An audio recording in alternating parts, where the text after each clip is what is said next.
C'est une ville au bord de l'implosion.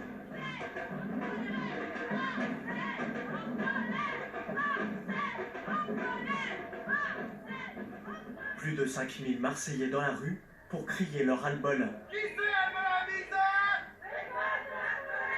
Qui c'est aime la misère? Motif de leur exaspération, cette catastrophe.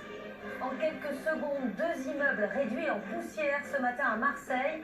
L'un d'eux était habité.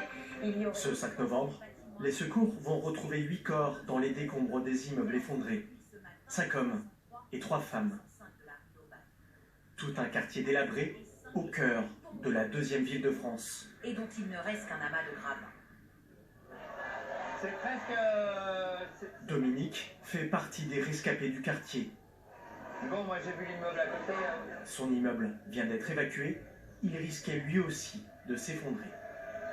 C'est pas un combat personnel, quoi. C'est vraiment un combat contre la municipalité, contre les marchands de sommeil, contre cette espèce de mafieux, de mafia locale qui pourrit la vie de tous les habitants de Marseille depuis des années, quoi. Sur les murs de la ville, des habitants excédés ont placardé les visages de ses propriétaires. Des avis de recherche qui pointent du doigt un vice-président de la région, celui de la métropole ou encore du département.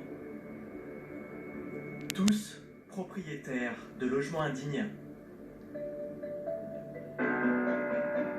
En France, officiellement, il y en aurait 420 000.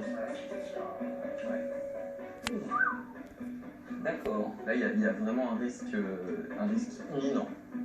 Élus, fonctionnaires ou commerçants, ils ont fait du mal-logement un business très juteux. Ça ne nous craint pas, on se fait respecter, on n'est pas non plus on est à Marseille, on n'est pas à Disneyland. Face à ces marchands de sommeil, des mairies souvent impuissantes ou qui laissent faire. Leur combat est-il perdu d'avance? Nos impôts finissent par engraisser des salauds. Ces profiteurs, après des années d'impunité, sont dans le viseur du gouvernement. Bonjour, je vous. La situation, vous êtes d'accord avec moi, elle est juste inacceptable. Moi j'ai déclaré une guerre aux marchands de sommeil, une guerre sans relâche, une guerre totale. Pourquoi? Parce que c'est insupportable. Enquête sur cette nouvelle délinquance de la misère.